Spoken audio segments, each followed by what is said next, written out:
I want to welcome you to this discussion on church facilities with our guests, Don Mahoney and Matt Roberts of Building God's Way. Building God's Way is an architectural firm that works almost exclusively with churches and Christian schools. And so Don and Matt, welcome. Thanks for being with us today. Thank you. Great to be with you, Bill. Don, why don't you give us a little bit of your background and kind of how you got started in this line of work and what you're doing now? Yeah, absolutely.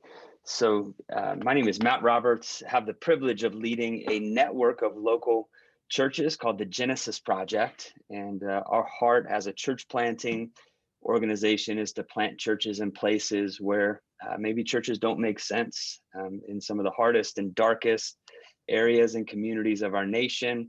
And I currently lead our campus here in Ogden, Utah, and have been here for the last 12 years. And through that time, we have partnered with Building God's Way on multiple projects and multiple campuses. And with this idea that, man, planning a church for people who don't do church is a great ministry model, but sometimes it struggles as a financial model. And so we have had to really think outside of the box, and Building God's Way has just become a critical partner in planting churches alongside of us and helping resource churches. And we've had the privilege of working alongside many of the projects that they do and saying, how do we think outside of the box? How do we think as entrepreneurs? And how do we see church buildings as a tool of sustainability and maybe not just a liability for a church? Excellent. Thanks for being here. But how did you get connected with Building God's Way? Yeah, so it was kind of wild, man. We moved into Utah, recognizing that the state of Utah was by and large just a place that desperately needed the gospel to be preached. One of the most unchurched areas in the United States, and largely considered a place where church plants and church planters came to die. It was just a really hard place to be sustainable in a mission, because it was such hard growth, such a hard area to be in. So when my wife and I packed up, we had just finished up at Denver Seminary and felt God calling us to come to Utah. And in a lot of fear and trepidation, we showed up here, not really knowing what we were going to find, and just happened to move into Ogden, where Building God's Way was located. And so just seeing a billboard driving down the road, or a sign at the front of their building, really sparked curiosity and said, well, this is clearly something that maybe we would be interested in. And so have really had a relationship from the beginning. Building God's Way has been, like I said, a partner with us in planting churches, has really helped bolster our vision to multiply and to do that well, do that better. And we've done multiple projects with them at our campuses. So as we've collaborated with them, we've used their services many times in our campus here in Ogden, and then planting around the country. So it's been a great partnership for us, because, man, that was just a skill set that we don't learn in Bible college and seminary, right? Like, how do we build buildings and do it effectively? And what does this look like? All I knew is we needed a building, and it was great to connect with a group of guys who knew how to make that happen for us. So, yeah. So what's flexibility look like for you? How's that look for you over this past year? Yeah, Bill, I think you hit the nail on the head, that for us as visionary leaders and pastors, we've had to move from kind of these 5-10-year goals and visions and really just say, what are we going to look like today? Which my guess is, for all of us as pastors, that has greatly changed from, our planning sessions in December of 2020. I don't know how many of us as pastors prepared a sermon series, 2020 vision, right?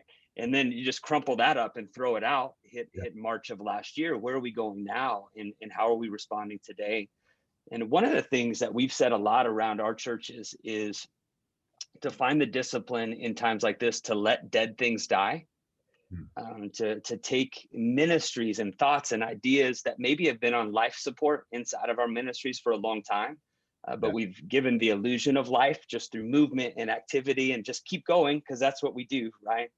And I think this last year has given a lot of churches the freedom to maybe dream a new dream.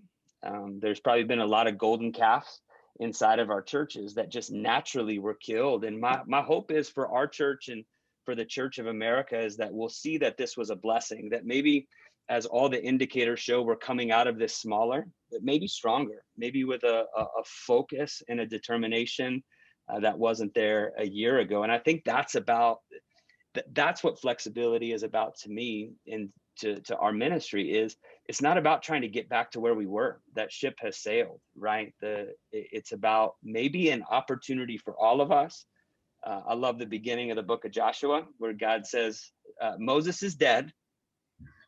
It's time to move forward, right? And maybe this is a moment for us as a church to say, okay, we've heard about a post-Christian culture coming since I was in Bible college 25 years ago, right? And I think that acceleration, what we see is now we have to deal with this fact that came upon us a lot faster, and maybe a lot more unceremonious than we thought it was going to. So how do we respond? And as Don said, anybody who's saying we've got this figured out and we know where you should go, like, be wary of that, right? How do we figure out in our context, in our cities, and respond accordingly?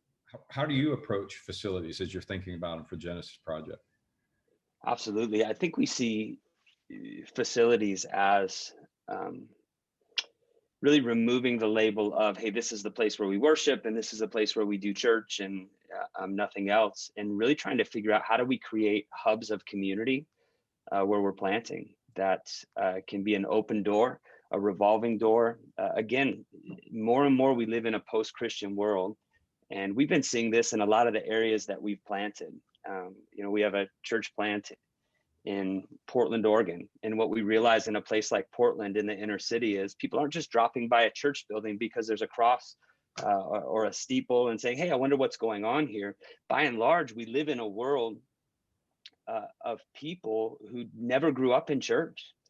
They think what goes on inside of our church buildings is odd and it's weird. And, media has taught them that we're all kind of on this lunatic fringe as the church, and it's very intimidating to step through those front doors. And I think from a missionary mindset, probably none of us would ever go, into Turkey and say, hey, I wonder what's going on in that mosque. I'm going to go check it out. I'm going to show up there at their next worship service, and I just want to see out of curiosity. It's a very intimidating thing. And so what we want to create in facilities and buildings aren't church buildings. We want them to be buildings that are meeting the needs of the community, that are creating a people flow and touch points that maybe aren't inherently spiritual in nature, right? We don't want to bait and switch people into coming into our buildings. But one of the things we say all the time is we want our buildings to be a tool that's used, even abused inside of our community. And when people come through our doors, we have one goal: to elicit the question, who are these people and why do they care so much? Why did I have such a hospitable experience there? Because we know once we can elicit that question, the answer is what's profound, right? And so the idea is, how do we open up the idea of a church building for everybody? And a lot of times that means just even removing the label of church, because sometimes if it's a church building, you're automatically telling a huge segment of your community that you don't belong here. And so we really want to lead with an open door policy and go from there. So who are some of, he mentioned some of the ones that you're partnering with. How has that gone, partnering? Are there any pitfalls, any recommendations you have with about partnering with other organizations as you're developing facilities? Mm-hmm. Yeah, we love the idea of partnership because what we know, even as pastors, even if I had the skill set to run a childcare center, which I don't, and my guess is most pastors don't, do we have the bandwidth, right? Like, is that pulling us off mission in who and what God has called us to do? Now we're like completely immersed into running a business. And that's not who God has called the church to be. It's not what God has called us to be as church leaders. And so we really believe in the model of saying, let's bring in professionals whose training, whose expertise, whose passion and vision is to run these ministries, really freeing the church up to be the church.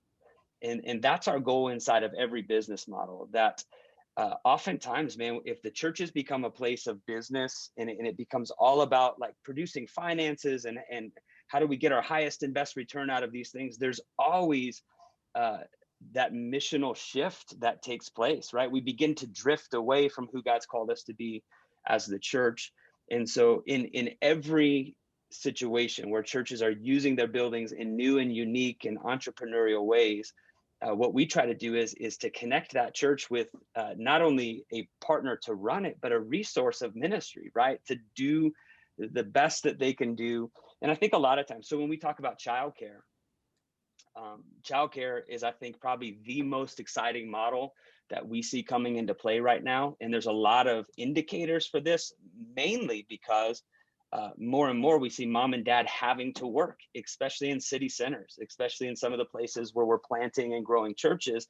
It's almost impossible in our world for a young family to live off of one income, especially as they're starting out in raising children. And man, what an opportunity for the church to jump into that space and to love kids, to raise kids in the gospel and in the word of God. But also, you have got 10 built-in touch points with mom and dad every week. Drop off, which we often say this, like a cup of coffee to a single mom dropping her toddler off at 6 o'clock in the morning to daycare is like the hands and feet of Jesus, right? Like, here's a free cup of coffee to you, and just showing that love. But also gives us the opportunity to do that well, and to do that with excellence, because most people think about church childcare and they think about like this bottom tier of education, if kids even get educated at all, untrained, unqualified staff. And even a lot of church people who have been in the church for a long time have a bad taste in their mouth, because they can say, man, we lost our shorts on, we tried to do a childcare in the 80s and it cost us money. We had to fire workers, and there was infighting, and it caused a church split. All of these horror stories that we hear, that we say, man, we can actually do this well, do this right, where the church is offering world-class education for kids, which oftentimes is more of a love language. So a lot of the schools we're opening right now are built around coding and sciences and mathematics, which is crazy for me to think about that for 3-year-olds, right? But we're offering high quality education inside of the church, which maybe is mom and dad's highest and best value of what they're looking for. But in the meantime, we get to preach the gospel and proclaim the gospel over a long haul. So now all of a sudden, we don't have to be frantic to give some type of a weird altar call, during parent night, but we know that, man, we have days and we have weeks and we have months to love this family and to preach the gospel without using words, right? So it's one of the things that excites us about all of these models is this, that if you bring in the right partners with the right expertise, then we can let the business be a business while freeing up the church to be the church. And it just cleans up that process in every situation so much more. I think that's one of the cool things that are happening now. Matt, you mentioned that you thought the church was going to come out of this stronger. I'm of the same belief. I think from an outside perspective, it may not look like that, because there will be, I think Barna has suggested 25% of churches closing and attendance will be down. But the missional energy of the church seems to be being ignited in a way that's really powerful. And at Exponential, we talk about 5 levels of churches. Level 1 being churches in subtraction, level 2 being churches that are plateaued, level 3 being the addition churches. This is typically what we've championed in the past as what you should shoot for, is to grow it as big as you can. Level 4, what we call reproducing churches. These are churches now have begun to plant or invest in I guess one way to say it is not just investing in their own orchard, they're investing in building other orchards. Level 5, we talk about multiplying, and probably the easiest way to think about level 5 is reproduction to the 4th generation, planting a church, planted a church, and so on. And my guess is, and that's why I'm excited to have Matt take the assessment, my guess is he's level 4. But one of the things that I've noticed is there's a significant shift in the scorecard from 3 to 4. At level 3, the primary metric of success is around addition accumulation, weekend gathering, income. I mean, that's why I think the COVID was so disruptive. The primary metric of a level 4 leader, level 4 church, will still measure those things, but in terms of their primary metric of success, it tends to be around either sending and releasing or community transformation, where they really see, God's called us to this city. That's going to change. How would you see that impacting facilities? A level 3 church that, hey, it's our job, we just want to grow it as big as we can, and we're, that's that, to one that's, no, we're more about sending and releasing. Yeah, Matt, tell us about that. Yeah, so we have a incredible team in Fort Collins, Colorado. Actually, a campus there led by the man who led me to Christ when I was a teenager was my youth pastor. And Rob Coles is leading Genesis Project Fort Collins, planted the church there, had been in what we call a mega church model for a lot of years, and just came to the point where he said, man, I just want to love people the way that Jesus loved people, and had an opportunity as a church to go in and to purchase a strip club. They went to the leaders of their community and said, where's the darkest place in our community? This strip club had multiple murders that took place in the parking lot. It was a hub for sex trafficking, a place where, as you can imagine, girls in a college community there at Colorado State University were promised a lot of things. You can graduate without debt. You can just come and do this for a couple years, knowing that it was just a trap. And the owner of that strip club actually, through a men's group completely separate of Genesis Project, was invited to church and had a radical encounter with Jesus, and realized actually being invited to his 5-year-old daughter's kindergarten classroom, where all the other dads were talking about what they did when they went to work, for the first time in his life, experienced conviction, and realized, I can sell this building as a business and perpetuate the damage that's been done in this community for the last 20 years, or I can do something different. And so he began to reach out to local churches. And as you can imagine, not many were interested in purchasing a functioning strip club with all of the X's and O's that came along with that. But today, man, that campus is still there at that location, just added a brand new 20,000 square foot building onto the back of that strip club, leaving that building as a place where today, I think 5 of the dancers that lost their job when we bought the building have been baptized in that very same building. A place of death became a place of life and hope, which for us is really just, we always talk about this, like that building is actually a very tangible picture of the gospel, isn't it? Yeah. Old things being made new. And so we can point to a building and like, yep, this is what Jesus does in the human heart. A redemption story in the building and the facility itself. Yeah. Yes. And again, the missionary mindset is so critical, because somebody might hear that story and say, well, that's what we're gonna go buy a strip club, and you could actually do more harm by displacing that. And but what I loved about your story is you now have 5 of the women that have been part of that have become part of this community. So being able to that's why the missionary mindset, is so and you can't miss in that story that the catalyst, the missional catalyst, was that previous owner. Mm-hmm. Who he inherited this business from his father. He worked in that strip club since he was 14 years old. So for me to go in as an outsider and be like, this is gross and this is disgusting and how dare you, which I never would, but man, I didn't have a place or a voice inside of that community, right? But now all of a sudden, it's not a church coming in saying, man, we're anti all of the people who are a part of this, and this is so unholy and so unrighteous, and we're going to shut it down.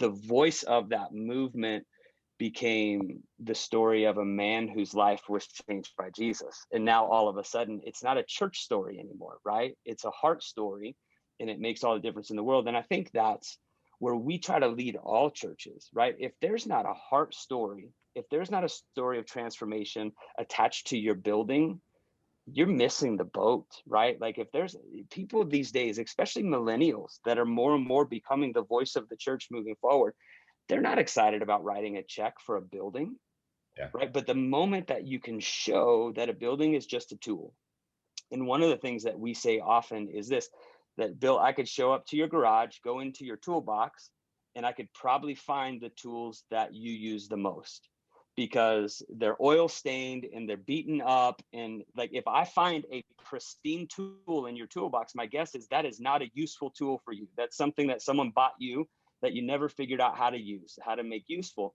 And so we want to build buildings that get used. We want to build buildings that have a heartbeat behind them, that when people walk in through front doors, they're not looking at architecture, they're not looking at design, they're not saying, wow, look at this carpet, it's incredible, but they're seeing the story of the gospel played out in people's lives all around them and can't help but ask the question.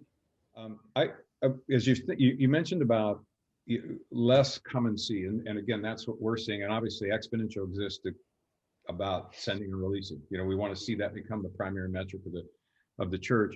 And I think back to Joe Myers wrote a book called Search to Belong, probably 12 or 13 years ago now, and he really brought this idea. Edward T. Hall did this research back, I think, in the 60s about proxemics and this idea that we develop relationships in 4 spaces: intimate, personal, social, and public space. And typically in the come and see approach, it's been about the public space. It's been about, in fact, a lot of churches, when they put their services online, that they just created, the public space. They were just, inviting people into a virtual sanctuary instead of, but I think there are opportunities. It seems like there are opportunities for the personal and social space. So as you're designing spaces for people to actually connect, is there, are there things you would tell churches to think about or to look for? Matt, maybe in your facilities, where have you seen people connect? What have you done to help people really connect in sort of that personal space and that social space? That we talk about a lot at Building God's Way is like the old model of building church buildings was very linear, which meant to get to space B, you had to walk through space A, right? And kind of decode a building, and how do I get downstairs, and how do I get to the kids ministry area? And it was pretty intimidating to walk into, right? I often say, like, we're all used to living around the brokenness of our own homes, right? Why don't you fix that drawer that's been broken in your kitchen for the last 3 years? Because you've just learned how to work around it. You got to pick it up and pull it out. You've got to work around what's broken and not working. And a lot of times in churches, we just have done that for so long. It is the way it is because that's the way that it's always been. And I think one of the things when we look at church space is, how do you create safe space that people can walk into and get out of without having to go deeper? Because you might have people that never penetrate that third space or the lobby of your church for 6 months before ever walking into an auditorium, or what we call a sanctuary, which, by the way, is a very intimidating language, isn't it? It's a very scary language for people. So how do we create easy entrance and easy exit? Because if we don't connect with people casually, and a lot of times we focus so much on being sticky as a church, which I believe in, but we can't be handsy, where we're just like grabbing a hold of people. Like, we've got to allow it to happen naturally. So, and that's one of the big things that as we design a building, we're saying, how do we create space that flows well, and where people can, you kind of see the building as a picture of relationship. Like, on my own time and in my own comfort, I'll get deeper into this building.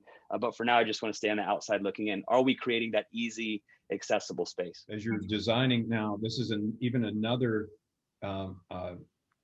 way to be thinking about facilities as more of a training place and a networking hub, as opposed to where this is the one place where everybody would work out of. But Matt, I was just curious, are micro expressions on, is that something you guys have looked at all? Yeah, absolutely. It's so one of the things that's interesting about our model at the Genesis Project is we do a lot of work in recovery. We do a lot of work in in reaching people where they're at, whether it's an addiction, coming out of incarceration, in the hard places of life. And what we've even found is a lot of times we're designing our building around microgroups meeting, right? To where we have a lot of people in our community that maybe don't have the home that they feel comfortable or willing to open up to an individual, but are ready and capable to lead a group. So even when it comes to utilizing our space, what we find is that micro expression of our church is actually using our building more Monday through Saturday than we ever have before. And one of the things we say often about our building is we want it to be the living room of our community. We want to make sure that there's hundreds of keys to our building that are floating around in our congregation, that people are ready and willing to use that. Because I think sometimes the house church model works really well in the suburbs, where people have homes that are capable and they're proud to show those off. Sometimes that model falls apart if we're not careful inside of communities of need that are struggling, because people are living in situations they don't want to invite church friends over, or don't have the capacity, or maybe aren't allowed to have people into their homes. And so I think even a church building there can begin to look at itself as a micro expression. How are we inviting in Narcotics Anonymous, Alcoholics Anonymous groups, this mothers group over here, using our community as a hub that says, come in and do community, do life together, and let us support that and create the space for that to happen.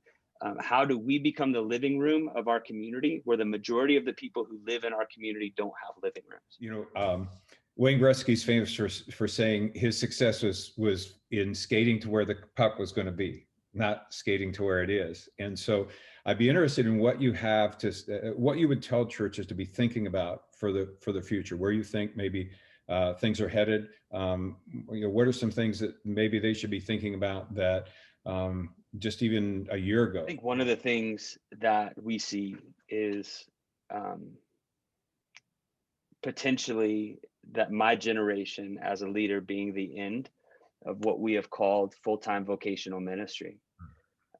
The dynamic of the church is changing so rapidly.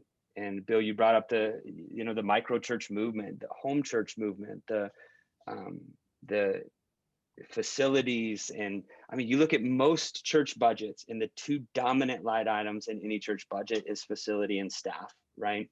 And I think one of the ways that we need to move is, how are we raising up the next generation of leaders to be entrepreneurs, to be people who understand that in order to do ministry, I need multiple strings of revenue and income in my own life, but also to know that tent making isn't just the responsibility of a pastor, it's the movement of a church. To think, how do we stay viable?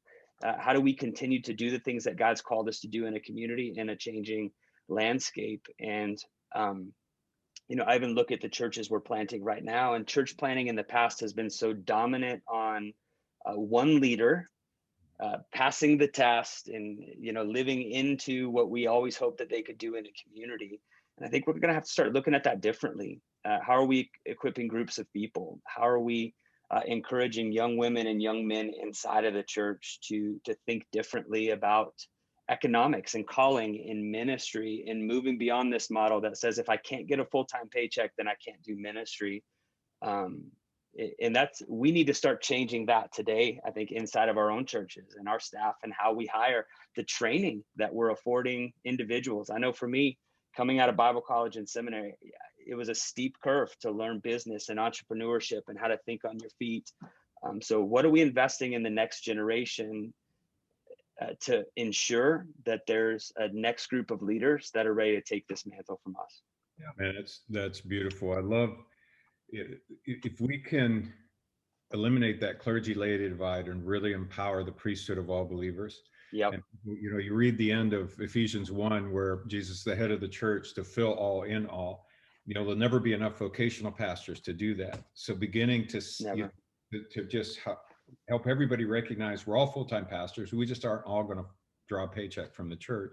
And where does God call you? It's really beautiful. But we're, in terms of facilities, and you certainly mentioned this opportunities, retail spaces that are going to become more and more available. Are there other suggestions or things to think about for the church? One of the things, Bill, that we see is bad business models oftentimes make a whole lot of sense for churches. So if I'm going to go out and start a business on my own, that pro forma is going to include rent, utilities, taxes, and before I ever break even, Right. right? And so that may not make sense for me to open that business. The church opens that business, all of a sudden we're generating $8,000-10,000 a month in as just rent, it paying back to us. It makes a whole lot of sense. So there's a lot of times a church is so used to bleeding in the red. All we do is lose, right? All we do is pay out. Sometimes we can bring these models in and it's not rocket science, because we're utilizing our staff differently, uh, and we're utilizing our buildings in a more sustainable way. Yeah,